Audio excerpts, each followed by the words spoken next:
బాపట్ల మాజీ ఎంపీ నందిగం సురేష్ ఈ తెల్లవారుజామున అరెస్ట్ అయ్యారు.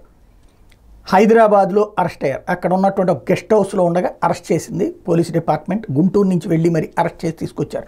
ఏదైతే తెలుగుదేశం పార్టీ కార్యాలయం మీద దాడి కేసుకు సంబంధించినటువంటి దాంట్లో నందిగం సురేషు అట్లాగే దాదాపు 4-5 నాయకులు అప్పిరెడ్డి కావచ్చు, తర్వాత దేవినేని అవినాషు, తలసిల రఘురాం వీళ్ళందరి పేర్లని అందులో మెన్షన్ చేసినటువంటి నేపథ్యంలో వీళ్ళు ముందస్తు బెయిల్ కోసం అప్లై చేయడం, ఆ ముందస్తు బెయిల్ని హైకోర్టు తిరస్కరించినటువంటి నేపథ్యంలో ఇప్పుడు అరెస్టుల పర్వం ఊపందుకుంది.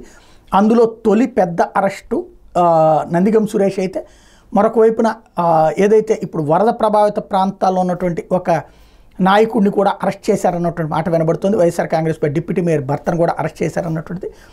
ఓవరాల్గా ఇక మిగతా వాళ్ళ అరెస్టులు కూడా రంగం సిద్ధమవుతుంది. ఇప్పుడు ఈ టైంలో ఇది చేయాల్సిన అవసరం ఉందా అంటే, ఇప్పుడు ఈ అంశం నుంచి అంటే వరదలు ఈటిట్లో ఉన్న మంచి చెడు రెండు ఉంటాయి.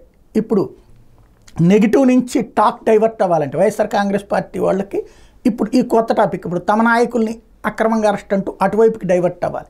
కాబట్టి ఈ టైంలో కావాలనినే కొట్టినట్టుంది. ఓవరాల్గా అయితే అరెస్ట్లో తప్పేం లేదు, ఎందుకంటే కోర్టే ముందస్తు బెయిల్ ఇవ్వనప్పుడు. కాకపోతే ఇష్యూ వల్ల ఈ టైంలో చేయడం, ఇప్పుడు వరదల టైంలో అంటే ఇష్యూ డైవర్షన్ అన్నటువంటిది సహజంగా చర్చ నడుస్తుంది.